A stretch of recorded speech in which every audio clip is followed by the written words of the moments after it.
జాతీయ బీసీ సంక్షేమ సంఘ ఆధ్వర్యంలో ఇందిరా పార్క్ ధర్నా చౌక్ లో ఫీజు రియంబర్స్మెంట్ పథకాన్ని రద్దు చేయాలనే ప్రభుత్వ కుట్రను విరమించుకోవాలని డిమాండ్ చేస్తూ రాజ్యసభ సభ్యుడు ఆర్ కృష్ణయ్య సత్యాగ్రహ దీక్ష చేపట్టారు. దీక్షకు మద్దతు తెలిపిన మాజీ గవర్నర్ బండారు దత్తాత్రేయ, మాజీ మంత్రి శ్రీనివాస్ గౌడ్, వివిధ బీసీ సంఘాల నాయకులు, భారీగా హాజరైన విద్యార్థులు ఉదయం 10 గంటలకు దీక్షకు దిగిన ఆర్ కృష్ణయ్య కళ్లు తిరగడంతో వైద్య పరీక్షలు చేశారు. ఇక షుగర్ లో బీపీ హై ఉందని తక్షణమే ఆసుపత్రికి తరలించాలంటూ వైద్యులు సూచించారు. తక్షణమే 8,000 కోట్ల ఫీజు రియంబర్స్మెంట్ బకాయిలు విడుదల చేయాలంటూ ఆర్ కృష్ణయ్య డిమాండ్ చేశారు. బకాయిలు విడుదల చేసిన తర్వాతనే దీక్ష విరమిస్తామని ఆయన స్పష్టం చేశారు. ఈ సందర్భంగా దత్తాత్రేయ నిమ్మరసం ఇచ్చి దీక్షను విరమించారు.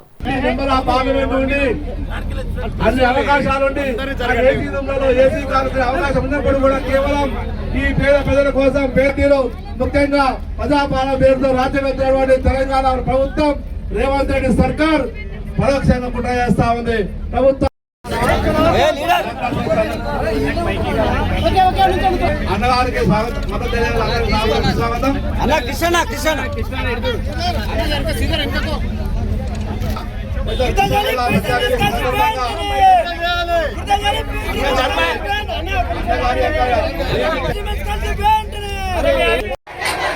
మేమంతా ఒక్కటై అమ్మాయిని అన్నట్టు మన విద్యార్థులు కానీ విద్యార్థులు వదిలిపెట్టు పడితేముడు పట్టు పట్టు వదిలిపెట్టు పడితేముడు పట్టు పట్టు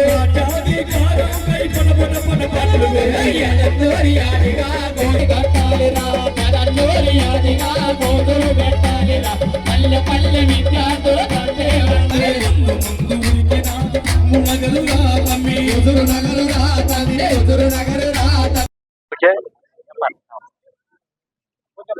ముఖ్యమంత్రి రేవంత్ రెడ్డి గారు బీసీలపై పగబట్టాడు. బీసీలు చదువుకుంటుంటే ఓర్వలేకపోతుంది. ఎందుకంటే ఫీజుల బకాయిలు 2.5 ఏళ్ల నుంచి ఇవ్వడం లేదు. పైగా ఈ రోజు ఆ స్కీమ్ ఎత్తివేసే కుట్రలు చేస్తున్నారు. అందుకోసం రోజుకు ఒక జీవో తీస్తున్నాడు. ఫీజులకు బడ్జెట్ లేదనడము పూర్తిగా అబద్ధం. ఇది రాష్ట్ర ప్రజలను మోసం చేయడం, దగా చేయడం. ఎందుకంటే రాష్ట్రానికి ఇప్పటి వరకు నేను వచ్చిన తర్వాత భూముల అమ్మకం వల్ల, పన్నుల వల్ల, ఐటీ కంపెనీల వల్ల, రిజిస్ట్రేషన్ వల్ల అనేక రకాలుగా ప్రభుత్వానికి 6 లక్షల కోట్ల ఆదాయం వచ్చింది.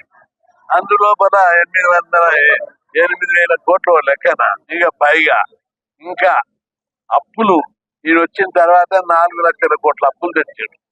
ఇంకో 8,000 కోట్ల అప్పు తెచ్చి మా పిల్లలకు 14 లక్షల కుటుంబాలు బాగుపడతాయి. ఈ స్కీమ్ వల్ల అమలు చేయకపోవడం వల్ల ప్రజల్లో భయం ఏర్పడ్డది.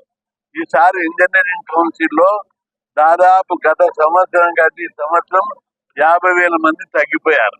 ఎందుకంటే ఈ ఫీజులు ఇచ్చేటట్లేదు, ఎట్లా మేము కట్టలేము, పిల్లలందరూ ఇబ్బంది పడుతున్నారు.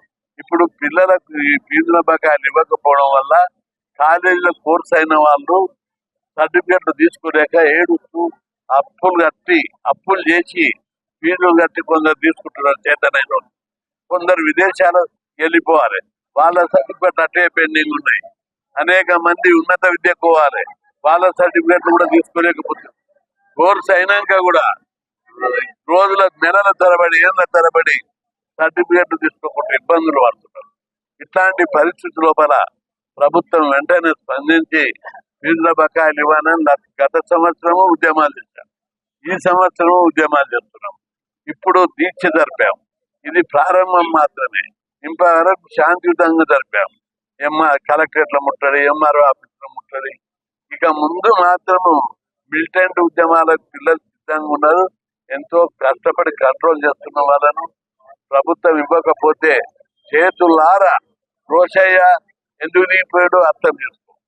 ప్రతి ఒక్కరికి ఫీజుల మళ్ళా రెండవసారి రాజశేఖర రెడ్డి ఎందుకు వచ్చారు అధికారంలో, ఈ ఫీజుల స్కీమ్ వల్ల అధికారంలోకి వచ్చారు.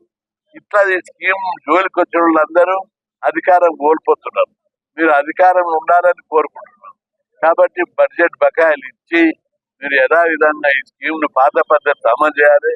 జీవో నెంబర్ 9 వెంటనే రద్దు చేయాలని చెప్పి డిమాండ్ చేస్తున్నాం. లేకపోతే ఇప్పుడు అన్ని విద్యార్థి సంఘాలు ఏబీవీపీ బంద్ జరిపింది, ఏఎస్ఎఫ్ఐ పీడిఎస్ బంద్ జరిపారు. రాజకీయ పార్టీలన్నీ ముక్త కంఠంతో ఫీజుల బకాయిలు ఇవ్వమని కోరుతున్నాయి. అయినా ముఖ్యమంత్రి మొండికేసి నేను ఏమైనా చేస్తా, పత్రికల్లో రాయకుండా భయపెడతా.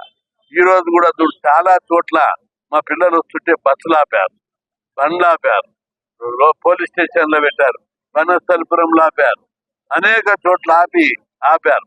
బంధువులు జరుపుతుంటే కూడా ఈ రోజు వేల మంది తండోపతండాలుగా ఉదయం నుంచి వచ్చి నాకు మద్దతుగా పరామర్శించి వెళ్తున్నారు. కాబట్టి ప్రజల లోపల తీవ్ర అసంతృప్తి ఉంది. ఇది ఆరంభం మాత్రమే. ప్రభుత్వం తన వైఖరి మార్చుకోకపోతే రేవంత్ రెడ్డి నువ్వు భారీ మూల్యం, కనిపించని శక్తులు ఉన్నాయి ఇక్కడ. నీకు కనిపించినటువంటి ఒక బలమైన శక్తి సత్యాగ్రహ దీక్ష. ఇట్లాంటి దీక్షల ద్వారానే స్వతంత్రం వచ్చేది. నువ్వు కూడా ఈ చిన్న పాయింట్ కోసం పట్టింపు నిన్ను ఎవ్వరు అంటలేరు, మేము రిక్వెస్ట్ చేస్తున్నాం. ఇప్పటికీ బకాయిలు సారు అని అంటున్నాం. నీకు ఏం ఛాలెంజ్ చేస్తలేము, నిన్ను దీపమని అడుగుతలేము. పిల్లలందరూ ఈ పొద్దు కూడా రేవంత్ రెడ్డి దీపోవాలని నినాదాలు ఇస్తే నేను ఆపిన, అరే మీరు ఆ మాట మాట్లాడితే దీక్ష విడిచిపెట్టి వెళ్ళిపోతారని చెప్పిన. అంతవరకు నేను కాపాడుతున్నాం. కాబట్టి నీ పదవిగా ఉండాలి, నువ్వు బాగుండాలి. మేము రాజకీయం చేయం. పిల్లలకు స్కాలర్షిప్ ఫీజు 2 ఇచ్చేసి నువ్వు మిగతా కార్యక్రమాల మీద దృష్టి పెట్టు. రైతు బంధుకు తెచ్చిస్తున్నావు ఓకే, పెన్షన్లు ఇస్తున్నావు ఓకే, ప్రాజెక్టులు కడుతున్నావు ఓకే, అన్ని మూర్చి సుందరీకరణ ఓకే, అందాల పోటీలు చేస్తున్నావు ఓకే, ఇట్లా అనేక కార్యక్రమాలు చేస్తున్నావు. మేము దాన్ని ఏం అభ్యంతరం చెప్తలేము. ఉత్సాహంగా